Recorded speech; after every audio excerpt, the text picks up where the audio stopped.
Imagine you are the prophet of today, Ezekiel, and God has instructed you to go and tell the people what he has commanded you to say.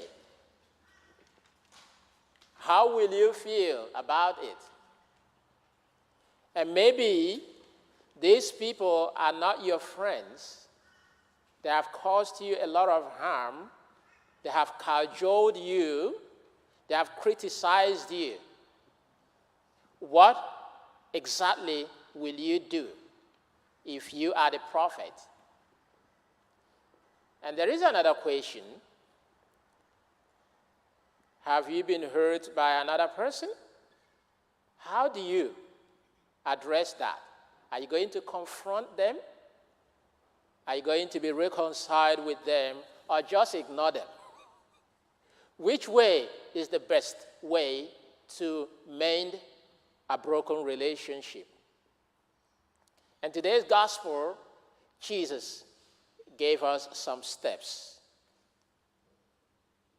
No matter what you do or say, no matter where you are, one way or the other, you will offend people.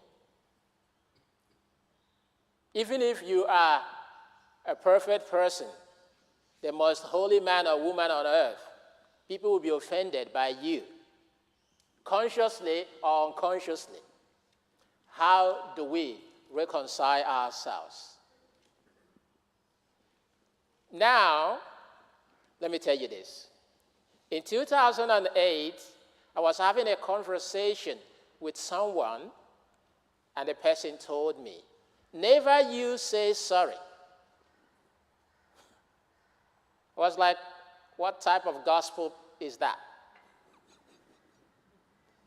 And who are you to tell me never to say sorry? You're like, okay. And you know the reason why I should not say sorry. Because the person may take legal action against the church. But who cares? If I'm wrong, I'm wrong. If you are wrong, you are wrong. You need to say sorry. I know the sentence, "I am sorry," is being deleted from our conversation. No one wants to say sorry anymore because the other person will use it against you. But then, if we cannot say sorry or go over to be reconciled with our brothers and sisters, we are what I may call arrogant Christians. And that is what the society has formed us to be, arrogant people. To say sorry these days costs maybe $10 million. But anyway, we can still do that. But which way is the best? Do we ask for the grace to be humble and to love? And St. Paul said, love is the greatest. Love is the answer to all the commandments. Okay, let's just take the first step for reconciliation. And it says, if you feel that your brother or your sister has offended you, go over. Don't wait until the person comes to you. This is very challenging. Who would do that? Now, if I go over to him or her, she will think I am the one at fault. No, I'm not going to do that. I will sit back. And then I'll begin to brood grievances, grudges, and the rest of them. Sometimes we will pass over our grievance to our family members or our children or wife or husband, and then we are gathering enemies against someone. We gather our friends against someone. And then it will be passed from one generation to another to the point that we will not be able to recount what caused the problem. Have you experienced that before? Someone is your enemy, but you don't know the reason. But you are not in talking terms. What is the reason behind this? I don't know. So that is one of the problems. And Jesus himself realized that there is a problem in the society, and he decided to address his disciples concerning this problem. Going over to someone and having a dialogue is good, but then with humility, prudence, and wisdom. And if this person refuses to listen to what you are saying, you are seeking for reconciliation. You are not putting this person under trial. Remember, love comes first. There is one thing so fascinating about people of secret cults. When they lose a member, they will go after that member.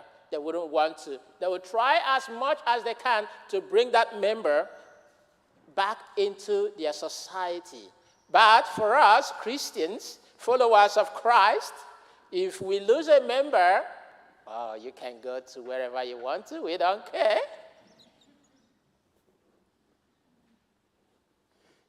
And then gradually, you see, a sheep is lost, 99, and then we don't go after that one lost one, another one, until 90, 10 already gone, 20 gone, 30 gone, until the whole thing is finished. A journey of 1,000 miles begins with one step, all right? So if you don't make that step, you're going nowhere. Bringing another person into that case, a wise person, not just someone, any person, or someone who is so judgmental or the hot-tempered person to go with you and address your brother or your sister. No, it doesn't work that way. And then, if he or she refuses to listen or to be reconciled, remember, you are the one seeking for this reconciliation. Then tell the church, let the church be involved. But what Jesus said and the instruction he gave us, is it practicable these days? It's really difficult. How are we going to deal with this kind of a thing? We are being separated from our brothers and sisters. We don't care anymore. It is a very big challenge to mend a broken relationship. Not necessarily husband and wife, but a broken relationship in our community. We have a lot of broken relationships. Or we have face-off. I don't care. He's free to do whatever he wants to do. It's none of my business. Yeah, that is the easiest way to deal with such a thing. But Jesus said no. We have to be our brothers or sisters' keeper. We have to care for each other. We have to love. It is unconditional love. And when one's love is at the center of our reconciliation, God is present in our midst. But first of all, we have to step. Move and go forward for that reconciliation. We can't sit back and reconciliation will come to us. We have to make a move. And that is what Jesus is asking us today. So,